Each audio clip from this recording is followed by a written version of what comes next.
20 anos atrás, eu fazia parte de uma mesa, numa associação. E eu vi uma das histórias mais tétricas que eu já vi na minha vida. E pode ser que alguns de vocês já tenham ouvido essa história aqui entre vocês. E se já ouviram, vão lembrar comigo essa história com dor. Uma certa ocasião, numa igreja de um certo lugar no Brasil, uma mocinha pediu licença para conversar lá na frente, no microfone. Ela frequentava a igreja há um ano e pouco. E ela pegou o microfone da mão da moça que estava terminando a escola sabatina e falou: eu tenho que contar para vocês um pecado meu. E as pessoas paralisadas olhando ela falar. E ela disse: eu quero contar para vocês. Estava ali na igreja naquela hora, o pastor se arrumando ali, ajeitando alguma coisa. A esposa do pastor com os 2 filhos, mais ali no lado da esquerda, da minha esquerda. E a igreja toda ali junta. Vocês sabem que entre a escola sabatina e culto a igreja fica bem cheia. E ela disse: eu tenho que contar o meu pecado para vocês. E o pecado que eu tenho que contar é que eu sou amante do pastor. Na hora que ela disse isso, a esposa do pastor desmaiou ali na hora. E os filhos correram para acudir. E o pastor veio para ela e falou assim: o que você está falando? Você enlouqueceu? Que isso, menina? Ela falou: eu tinha que contar. Eu preciso resolver meu problema. Eu preciso salvar a sua alma. Eu preciso resolver você. Os danitas, eles sempre usam essa: cuidado. Eu preciso ajudar. Sempre usam a palavra da ajuda, viu? E naquele momento a igreja toda ficou em alvoroço. Eu não preciso dizer que não houve culto. Não houve culto. Não conseguiram fazer o culto. A esposa do pastor foi levantada dali, foi levada lá para fora. O pastor não sabia o que fazer. Começou a dizer: irmãos, por favor, isso é um grande mal entendido. Ela dizia: não é, meu bem. Eu precisava dizer, eu tenho que salvar você e tenho que salvar a mim. E ela foi levada para um quartinho. A esposa do pastor foi atrás e começou a conversar com ela. E falou com ela. E foi um alvoroço muito grande. E ela disse: olha, eu vou te provar que isso é verdade. Nós combinamos que ninguém nunca ia saber. Foi uma coisa muito bem feita. Mas eu preciso te contar. E falou para a esposa do pastor. Prestem bem atenção no que eu vou dizer.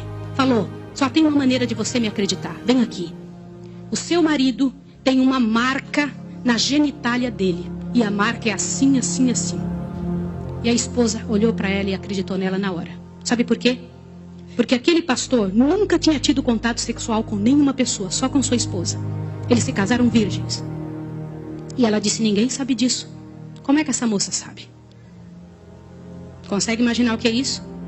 E ela também nunca tinha contado isso para ninguém.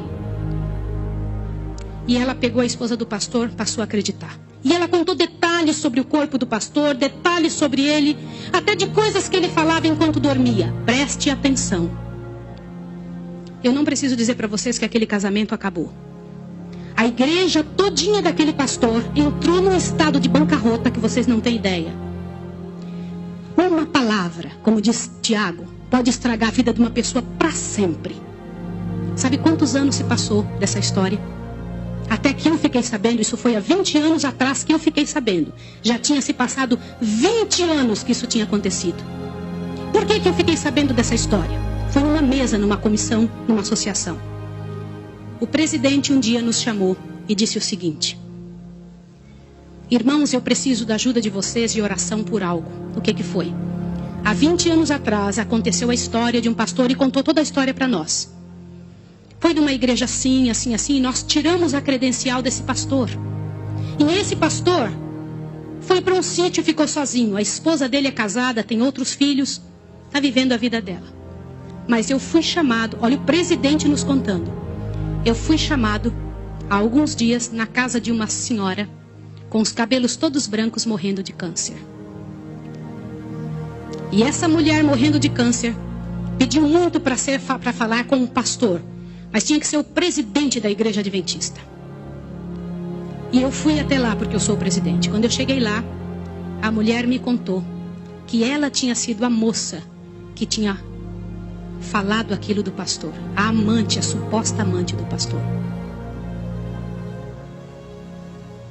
E ela contou para o presidente que ela havia inventado toda essa história. Mas como que ela sabia dos detalhes do corpo do pastor? Na ocasião em que ela tinha se apaixonado pelo pastor, Ela trabalhava como faxineira dentro do hospital. E o pastor foi internado, prestem atenção, internado para uma cirurgia de apêndice e passou muito mal. E ela era amiga de uma enfermeira. E entrou dentro do quarto junto com a enfermeira, destampou o corpo do pastor e olhou o corpo do pastor todo, durante o tempo em que o pastor estava dentro do hospital.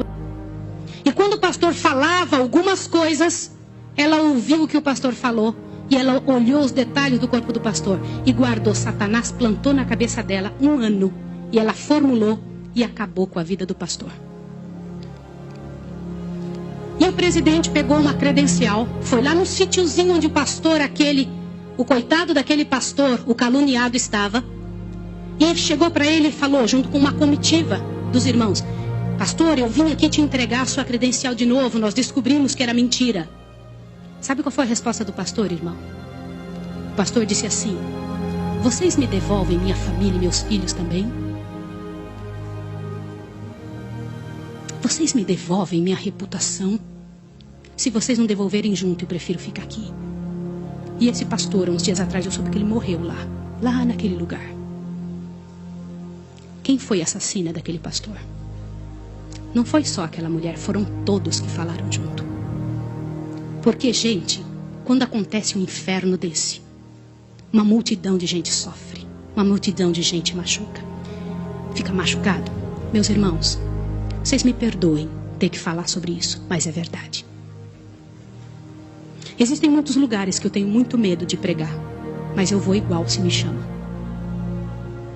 Porque eu vou falar uma coisa para vocês. Ontem à noite eu comentei que a vida de quem prega essas verdades é altamente prejudicada. Uma coisa desse tamanho é passada de boca em boca, de forma que apareça o inferno no final. Será que existem danitas no nosso meio? O céu é um lugar tão fabuloso. Não vale a pena, meus irmãos. Não vale a pena. Deus tem mais para a nossa vida. Tem mais coisas para ocupar a nossa mente, para fazer parte do nosso vocabulário, para nós pensarmos a respeito das pessoas. Vamos fazer um exercício? Pense bem da pessoa que mais mal você sabe dela. Imagine isso agora.